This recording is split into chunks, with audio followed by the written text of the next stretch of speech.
us, the strategic relationships start with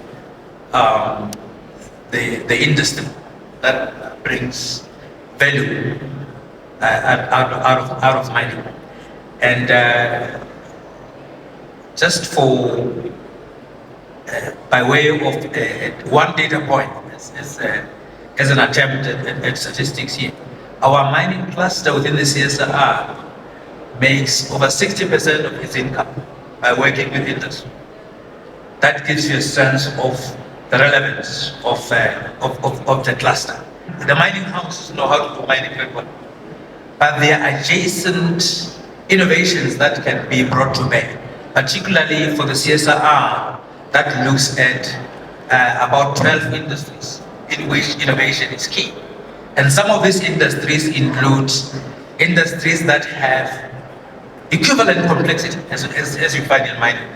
Defense is one of those, where complementarity, well-refined capabilities that are world-class in a sense, they complement the know-how that exists in mining, and they complement the value generation and creation in the stakeholders.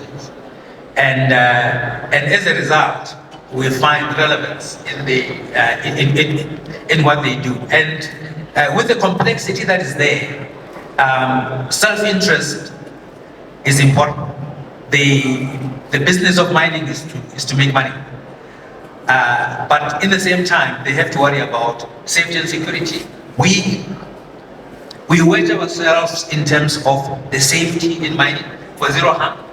There is testing that takes place, demonstrations that take place that are important for zero harm. The tailings dams can be monitored throughout the life of the tailings dams using technologies like synthetic aperture. This is an innovation in defense, but it finds expression in making sure that the tailings dam can be monitored 24/7 using this.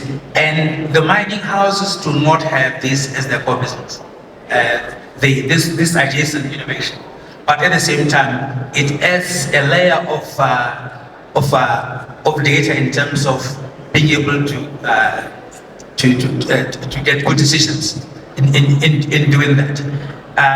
One other key point is we delve into operational effectiveness of the mining houses, and again we wedge ourselves in demonstrating value addition to what happens when this very complex and expensive operations in which savings in terms of the operational effectiveness translate into significant returns to the mining.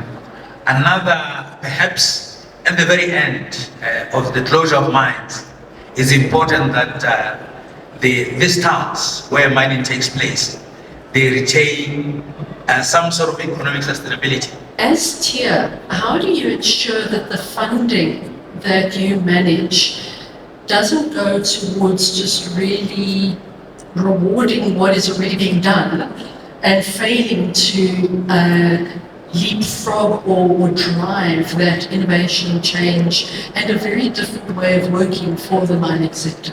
Thanks. Thanks for the question, Julie. So here we actually look at technology, but we get the applications of technology, we see how we can de-risk this technology, but what is very important to us is what value it creates down the line. Because there's no use us supporting a technology that the customer is not going to take. So about 4 years ago, a science council approached me and said to me, guys, we've got this huge technology that we want to support, and it's going to have huge implications for the mining industry and the community. So they wanted 13 million. I said, I'm not going to give you 13 million, I'll give you 10 million.